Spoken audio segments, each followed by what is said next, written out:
ఓ రాష్ట్ర home minister ఆవిడ ఎంత కష్టపడి ఏ స్థాయి నుంచి వచ్చారో అందరం చూసాం.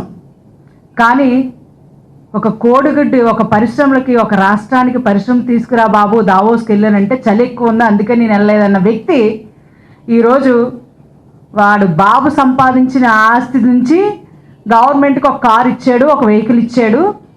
నేను వాడి వదిలేసిన బుల్లెట్ ప్రూఫ్ గల కారుని వాడుతుంది అని చెప్పి మాట్లాడుతున్నాడు. వాడు బాబు సొత్తా గవర్నమెంట్కి ఇచ్చిన కారు, గవర్నమెంట్లో తిరుగుతున్న వెహికల్ వాహనము గవర్నమెంట్ సొత్తు, ప్రజల సొమ్ము.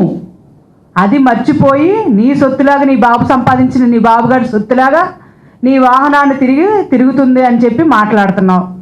సరే, మీ అమ్మ, మీ భార్య, నీ అక్క ఉన్నారు కదా ఇంట్లోని, వాళ్ళు వేసుకున్న మేకప్తోన నువ్వు ఇల్లు కట్టిన పుట్టి వేసుకున్నావు ఇల్లుకి, పార్టీ ఆఫీస్కి. మీరు ఆ 5 ఏళ్ళల్లో 1500 కోట్లు సంపాదించి ప్రజాధనాన్ని రంగులకే ఖర్చు పెట్టారు కదా, అది వాళ్ళ యొక్క మేకప్ కిట్లలో నుంచి వచ్చిన పౌడరా? ఒక రాష్ట్ర హోమ్ మినిస్టర్గా ఉన్న వ్యక్తి గురించి నువ్వు మాట్లాడుతున్నావంటే మహిళలకి మీ ఇంట్లో ఇచ్చే గౌరవాన్ని అలాగే చూడాలా? చెప్పండి ఒకసారి. ఇలాంటి మాటలను నడి రోడ్డు మీద మాట్లాడుతున్నాడు అమర్నాథ్. కనీసం ఏ పరిశ్రమ తీసుకొచ్చాడు, ఎన్ని అభివృద్ధి చేశాడు, ఎన్ని సంక్షేమం చేశాడని ఎవడైనా మాట్లాడతాడు.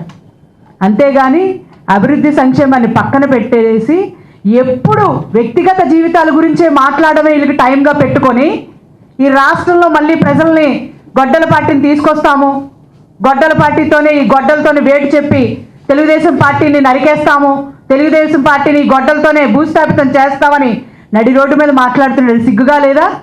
నీ పార్టీకి సిగ్గుగా లేదా? పైనున్న అధిష్టాన నాయకుడు అలాగే ఉన్నాడు, కిందనున్న వారు అలాగే ఉన్నారు. ఈరోజు అమర్నాథ్ గారు నడి రోడ్డు పైన సంసారాల గురించి మాట్లాడుతున్నాడంటే ఎంత సిగ్గుచేటండి. నువ్వు ఇంట్లో చేస్తున్న పని ఏంటి? ఈరోజు బిడ్డలు కనమంటున్నాడు, అదే పనిగానా బిడ్డలు కనమని చెప్తున్నాడు. ఆయన ఏం చేశాడు, పాటించాడు అన్నాడు. ఆ రోజున్న రాష్ట్ర పరిస్థితుల్ని చక్కదిద్దాడు చంద్రబాబు నాయుడు గారు. ఒక బిడ్డను కనండి రాష్ట్రం బాగుంటుందంటే అదే పాటించాడు, అదే చేశాడు ఆయన.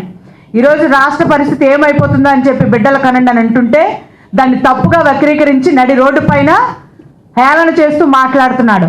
చంద్రబాబు నాయుడు గారు పాటిస్తారు, చంద్రబాబు నాయుడు చేస్తారనడానికి ఆ రోజు జరిగిన సిచ్యువేషన్ సందర్భాలు. నడి రోడ్డు మీద సంసారాల గురించి, కాపురాల గురించి మాట్లాడుతున్నారంటే ఎంత వ్యక్తిత్వ హననాన్ని దిగజారిపోయి వాళ్ళు పార్టీ అధికారంలోకి రాదేమో అని భయపడుతూ మహిళల పైన నీచంగా మాట్లాడుతూ, సంసారాల గురించి నీచంగా మాట్లాడుతూ, ఉద్యోగాలు ఇస్తే నీ ఉద్యోగం ఎవడు చేస్తాడో అని అడుగుతావా? ఏ ఉద్యోగం ఆవిడ చేస్తుంది? ఆవిడ ఒక టీచర్గా వచ్చింది, ఒక హోమ్ మినిస్టర్గా ఉంది. ఆవిడ ఉద్యోగం చేస్తే ఎవరో వాడి ఊర్లో ఉన్న ఆడది చేయదంట ఉద్యోగం. నీ ఉద్యోగం ఏంటి?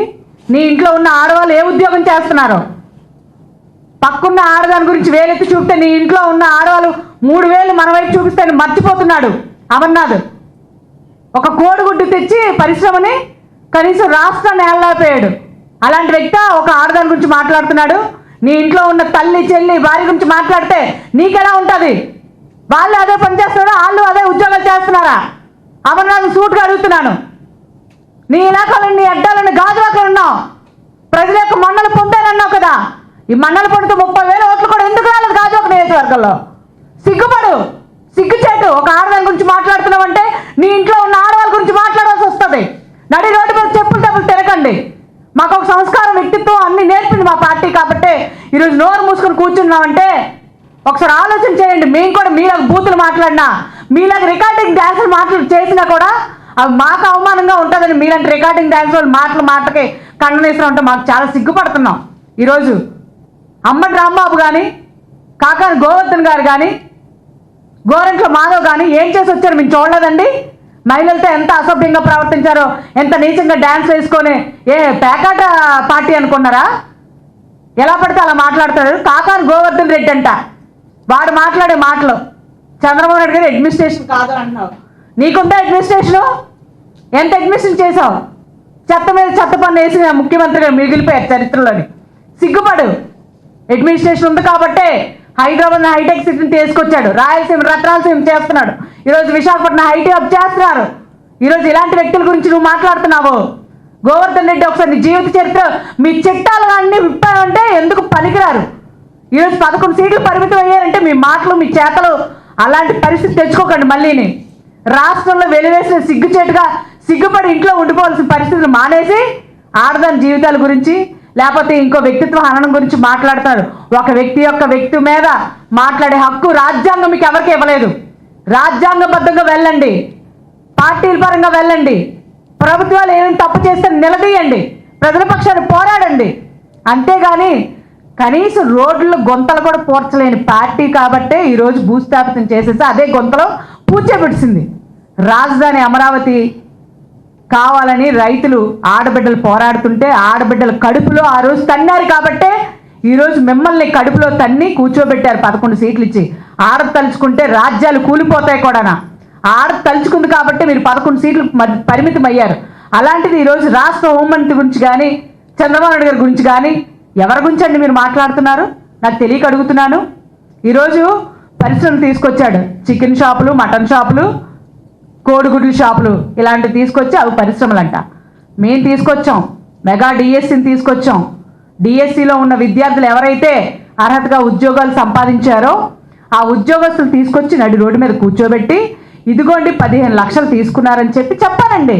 వాళ్ళు తీసుకురావడం మానేసి ఒక ఆడియో రికార్డు ఒక వీడియో రికార్డులు పెట్టేసుకొని టీడీపీ పార్టీ వాళ్ళు లేకపోతే ఉద్యోగస్తులో కాదు వైసీపీ పార్టీలో ఉన్న 2 వ్యక్తులు మాట్లాడేసుకొని 15 లక్షలా అండి అని చెప్పేసి వీళ్ళే మాట్లాడేసుకొని బయటకు వదిలేసి మేము 15 లక్షలు ఒక్కొక్కరి దగ్గర తీసుకున్నామని చెప్పి మెగా డిఎస్సి మీద బురద జల్లే ప్రయత్నాలు చేస్తున్నారు కదా. ఫేక్ వీడియోలతో ఫేక్ ప్రచారాలతో ఇంకెన్ని రోజులు మీరు బ్రతుకుతారు?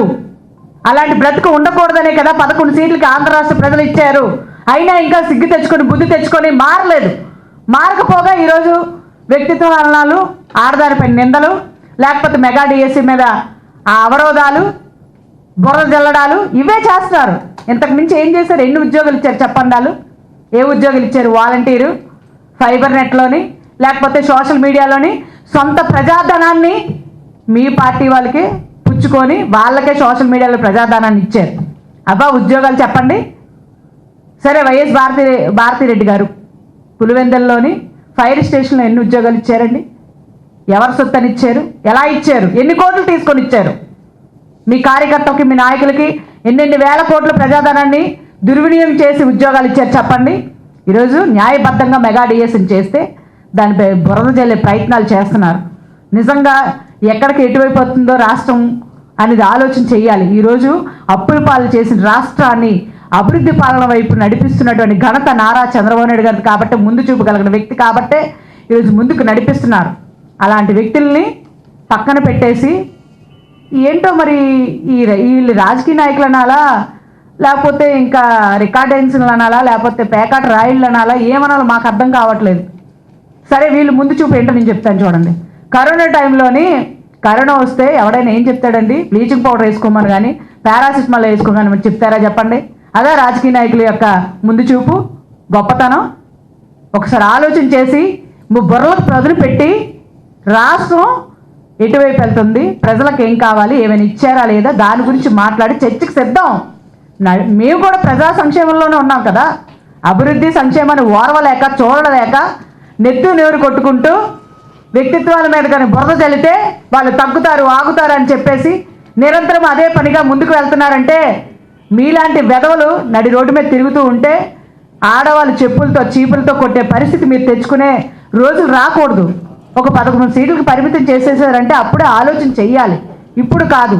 కాబట్టి దయచేసి ఏ ఒక్కరూ మహిళల పైన వ్యక్తిత్వ హననం చేసినా రానున్న రోజుల్లో ఇంతకన్నా మీకు 11 సీట్లు కూడా కాదు 0 కూడా వస్తుందో లేదో కూడా చూసుకోండి అని సభాముఖంగా తెలియజేసుకుంటూ ఈరోజు ఇంతటితో ముగిస్తున్నాం.